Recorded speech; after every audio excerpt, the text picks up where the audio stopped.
je reprends pour bien centrer la question, dans le chapitre 3, 4 versions de l'histoire de la Belle et la Bête. Et c'est intéressant d'ailleurs parce que je signale que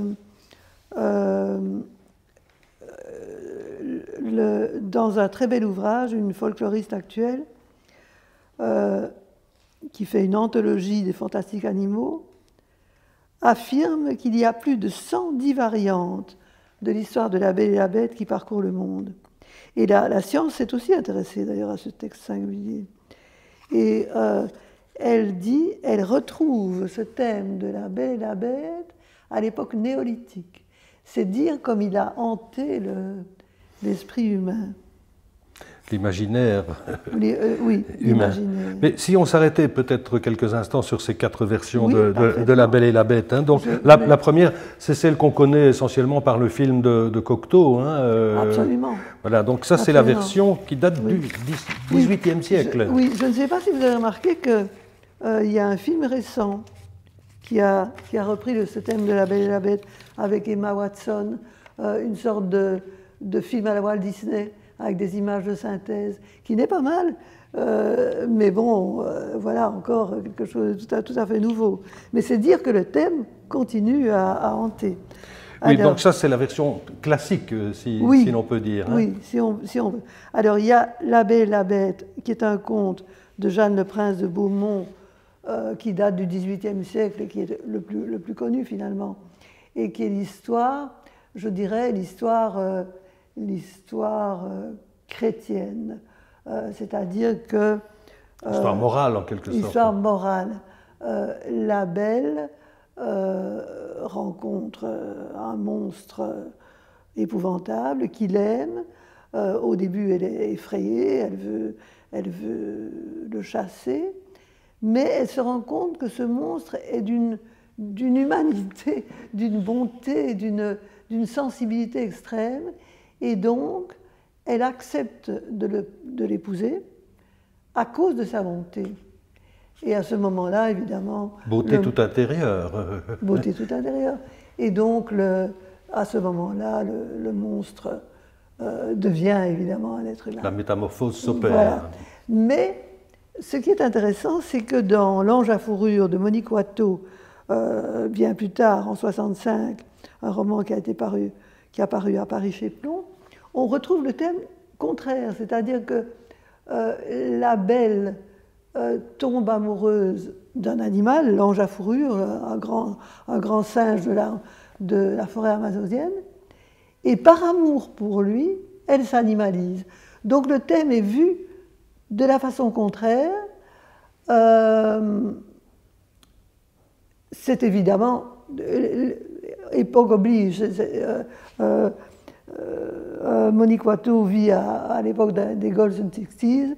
Elle peut se permettre ce paradoxe, Jeanne, prince de Beaumont, n'aurait jamais pu animaliser son héroïne. Oui, donc c'est quand même un signe de l'époque, hein, très clairement. Tout à fait un signe de l'époque. Ceci dit, ça finit mal hein, chez Monique Watteau. Ça finit mal. Parce que c'est un peu contradictoire avec ce que vous avez dit en commençant, qu'il y a une espèce d'animalisation heureuse, épanouissante, etc. Non, alors que quand même, dans beaucoup des textes que vous citez, ça finit pas trop bien quand même. Hein, non, mais il ne faut pas, il ne faut pas non plus tomber dans l'idylle, hein, et c'est d'ailleurs ce que dit l'histoire de la chauve-souris, le roman moderne alors de Pierrette Furdio, qui voit, d'accord, cette animalisation comme une osmose avec la nature, etc., mais qui fait bien comprendre que de cette manière, la femme y perd sa conscience humaine, et elle ne veut pas de ça. Donc, chez Pierrette Furdio, il y a à la fois une union avec la nature, mais elle montre que cette union, elle n'en veut pas parce qu'elle veut garder sa conscience de femme. Donc toujours une sorte de conflit intérieur tout de même. Oui, une sorte de conflit intérieur. C'est ça, cette fois-ci c'est un conflit intérieur, et c'est un roman qui a été très préfacé par Julio Cortázar, qui en a fait d'emblée un chef-d'œuvre. C'était le premier roman de Pierrette Feutiot, publié à Paris chez Julliard en 1974, et le grand Cortázar, le grand maître du fantastique, y a vu, selon lui, un chef-d'œuvre. Oui, mais en fait, il y a d'autres questions aussi. C'est que bon, ce retour à, entre guillemets, l'animalité, ça peut aussi me poser d'autres problèmes. Je veux dire, pourquoi? Où allons-nous en opérant comme ça? Oui, justement, c'est ce que je dis, c'est-à-dire qu'il y a une osmose avec la nature, mais dans le cas évident de Dominique Watteau, par exemple, cette femme accepte de perdre son humanité, puisqu'elle devient un animal, donc elle accepte de perdre sa conscience humaine. Et c'est ce que ne veut pas, ce que récuse Pierrette Feutiot. Voilà. Donc, au fond, la raison doit triompher, selon elle. Non, pas nécessairement la raison, mais la conscience humaine, ce qui n'est pas exactement la même chose. Non, non.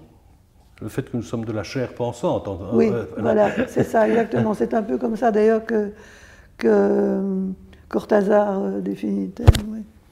Et alors, le quatrième, oui, le quatrième, ça c'est tout à fait contemporain. Alors, c'est Sylvie Germain, qui a d'ailleurs qui est un très bel auteur fantastique et qui a été nommé à l'Académie de littérature ici il y a quelques années. Je ne sais plus exactement quoi. Elle a écrit un très beau roman fantastique qui s'appelle « À la table des hommes ». Et là, elle renouvelle encore le thème parce que le héros, c'est un héros, c'est un animal, c'est le contraire, c'est un animal qui s'humanise. C'est un animal qui s'humanise et qui, en fait, n'y trouve pas beaucoup d'avantages.